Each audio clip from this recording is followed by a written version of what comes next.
Maintenant, cette compétition est derrière nous, puisque aussi belle a été l'aventure. On sait que c'est éphémère et qu'il faut rapidement se tourner vers l'avenir.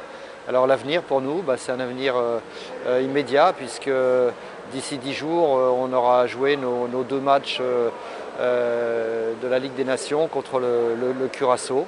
Donc on a beaucoup d'espoir aussi dans cette compétition.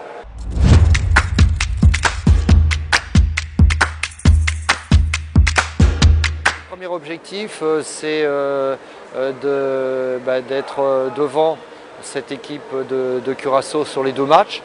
On sait que c'est important pour se maintenir dans le groupe A de la Ligue des Nations, mais aussi que, vu que cette équipe est bien mieux classée que nous au niveau FIFA, gagner des points pour essayer de grappiller des places dans le classement FIFA.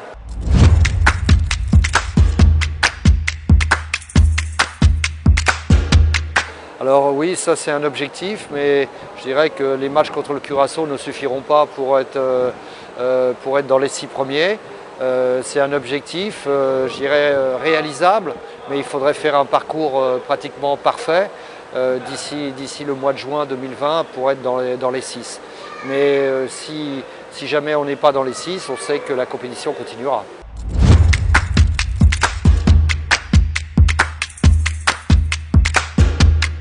C'est clair qu'il n'y aura plus d'effet de surprise.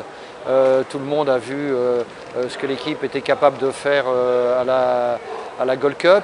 Mais voilà, on sait aussi, nous, qu'on a progressé. On sait qu'on sera attendu par cette équipe de Curaçao. Mais on a aussi la volonté de faire un bon résultat.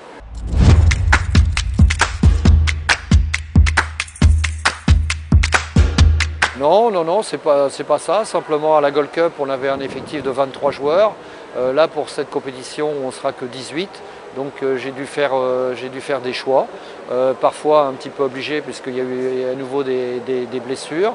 Mais voilà, on a un groupe un petit peu plus resserré. Voilà, et pour ces 2 matchs, on aura 18 joueurs.